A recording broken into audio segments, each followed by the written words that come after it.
Hey, what's up, class? Sorry about being so far behind. Well, we're not really behind. You guys have most of your work up to date. You're on point. The two assignments that I gave you for this week, let me go backwards here inside of the app. I'm over here, just in case you guys are like, where are you? Down here in this corner.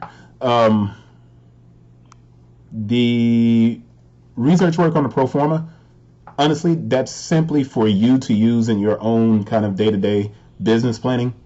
You do not have to use it for this paper.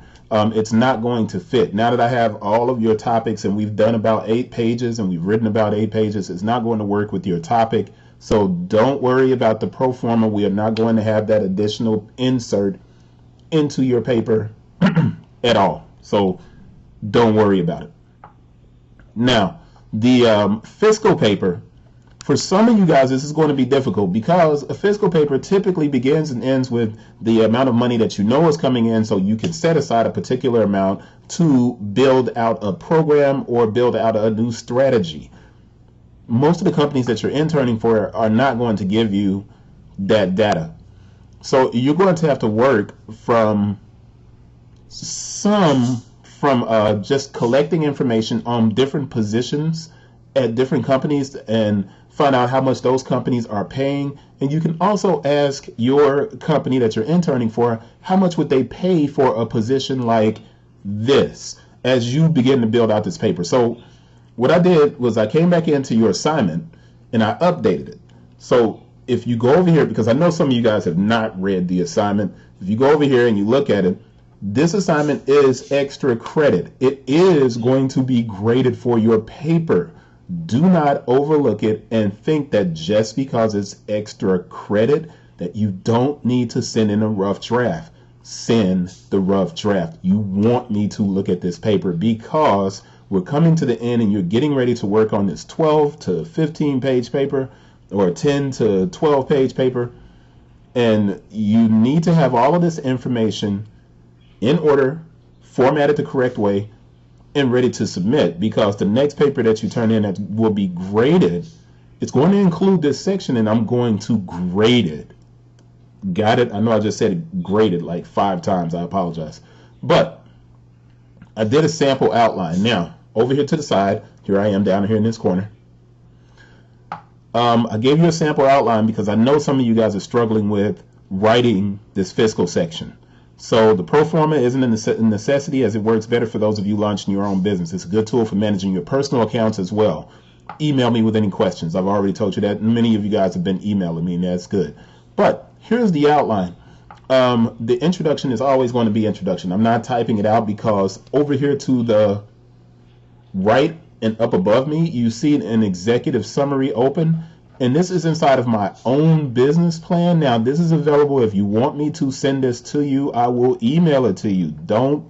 I don't care if you see how much money I made or what I made during the previous 6 months. I wrote this a year ago, and it has everything that you need for your own fiscal sections. All right, so you can ask for this and I'll email it to you without a problem. I'm trying to get to the section that's going to be promotional budget, distribution channels, sale forecast, pro forma, operational plan. I think I have a personal financial statement, and I didn't put it in here. So it's not in here in that way, but we'll go back to the executive because you're going to need your executive information. The fiscal section is broken down inside of the business plan in a different way than it is for a research paper that's being submitted for creating a program. So my apologies, I'm wrong. It's not in here this way, but at least you see it and you see the economics and you see all of this information. Facts about your industry, what's the total size of your market, what % share of the market will you have, current demand in the target market, what is the growth potential, what barriers to entry do you face, high production cost, high marketing cost, training and skills. How could the following affect your company? Change in technology, change in government regulations, change in the economy. You could push pause and you can see all of this information over here, and that should help you a ton because these are the type of things that you need in your fiscal section. Here's the outline. Your thesis. you can use a variation of this thesis statement. It's not great. I just wrote it really quickly so you could have something to look at to build your own thesis statement. So this is the Finding Forrester moment where I'm telling you to use my words to come up with your words. This is the thesis. The strategies required to improve any aspect of business cannot be implemented without a sound financial analysis. Taking a product from underperforming and moving it to a consistent sales product or a stronger merchandising and marketing plan beneficial to the company will rest on two important factors. Now, see, I made a mistake there. You can tell I was typing fast, so let's edit it. And I'm going to come back and edit rest, because there's no way you can do this with me putting the wrong word in here. Rest on two important factors, people and capital. Now, what do I mean by this? I'm saying that you're going to have to hire somebody for the position unless there's somebody already within the company who can take on the extra responsibilities that you've listed throughout the paper so far. All right, so you got that? Here are the questions that you can ask. These are questions that I'm asking. You can come back over here and use what's in the paper, not in the paper, but in the business plan, and you can ask your own questions. But will personnel have to be hired, or is this work a design, something a current employer can take on? Some of you guys are talking about creating positions. Some of you guys are talking about creating product. If you're creating a sustainable clothing line made from recycled materials, it's a completely different discussion than you're going to have about creating a position where the person is going to be doing marketing or something like that. That's why the question is phrased the way it is, for you to use the one that works best for you. Next question, how much will the new system cost to implement? That's the most important one, because what you need to think about is, let's say, hypothetically, we're creating a new t-shirt that has a layer, so I don't have to wear a t-shirt underneath it, which is one of my ideas that I love and somebody should really do. We're creating this t-shirt. I have to get samples done. That's going to cost me money. You can go to Maker's Row and look up how much it will cost to work with a factory to create a sample, but you have to cost out the sample. You have to cost out the shipping and receiving for the sample to actually come in. If you're doing your production overseas, then you're going to have to factor in the cost of shipping and duties, which you can bypass if you have it air freighted over as opposed to having it shipped traditionally. And it's a sample, but you'll still get taxed on that sample. Your costs are going to be different if you're producing something in the U.S. versus producing something offshore.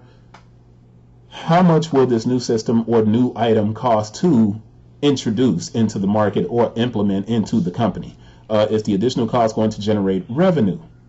That's where you're going to be able to compare and contrast introducing this new thing or working with what you already have. Are the benefits cumulative, and will this work be able to be measured quantitatively or qualitatively? Some of you guys that are working for internet companies, the work that you do can't be measured with a financial return, because the payout for affiliates or the payout for ad revenue typically comes at the end of a project. So you're going to have to do projections, and you may have to measure something that doesn't have a quantitative number. You can't really gauge. It's called qualitative measurements, when you can't gauge the exact, what am I trying to say? What's generated from your work can't be measured with numbers. That's a qualitative thing. Man, I hate stuttering because I'm doing this live and I'm not going to go back and re-record it. I think you guys get what I'm saying. I'm in a rush. I got to go pack and ship. You see the boxes back here behind me. And then I have to go over here and finish building out the office. I hope this helps you guys, because we're not in class. It's an online course. Those of you who are watching this that are on the channel and you're in the class, you're saying, man, you know what? I wish he'd help me with a paper. You know what? Send me a message if then maybe I can help. But you guys that are in the class, email me if you don't understand what I'm saying. I'm looking forward to papers. Start working on them. They're not really due until next week. It's free points. Do the rough draft to the best of your ability. Even if I take off 50 points, not 50. If I take off 40 points, you'll still get 10 free points. That'll take a B to an A on one of your papers. All right. See you guys next week, if I do a video next week. Bye-bye.